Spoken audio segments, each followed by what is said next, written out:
Comment calculer son score FIB4? Alors tout d'abord, qu'est-ce que c'est ce fameux score? C'est un indice qui permet d'évaluer votre risque de souffrir de fibrose avancée. Alors certes, ce n'est pas quelque chose qui est fiable à 100%, mais ça va vous donner des indications pour savoir s'il faut aller plus loin dans les examens. Donc je vous explique tout ça en vidéo. La première chose à faire, c'est de vous référer aux résultats de votre dernier bilan sanguin.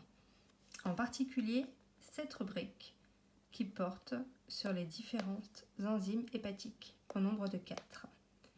Parfois, le score FIB4 sera présent et indiqué ici.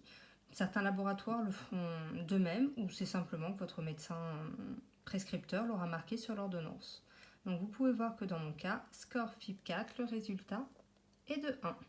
Si jamais il n'apparaît pas sur votre bilan sanguin, je vous montre comment le calculer vous-même très facilement. Je vous mets le lien en description de la vidéo, mais sinon il suffit simplement d'aller sur votre moteur de recherche. Sur Google, vous tapez calcul FIB4, vous allez avoir différents liens. Moi j'utilise celui-ci, mais ils sont tous équivalents.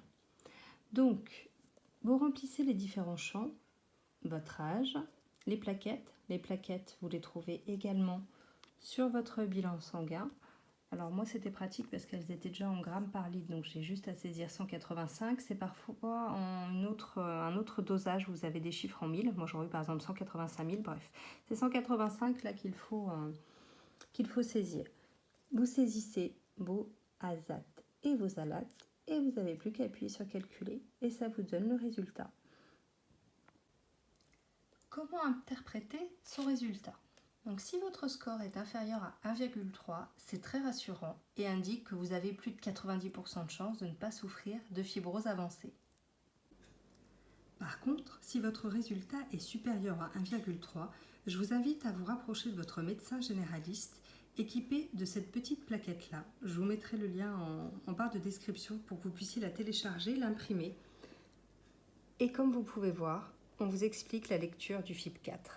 Soit il est inférieur à 1,3, pas de risque de fibrose, donc on peut en rester là.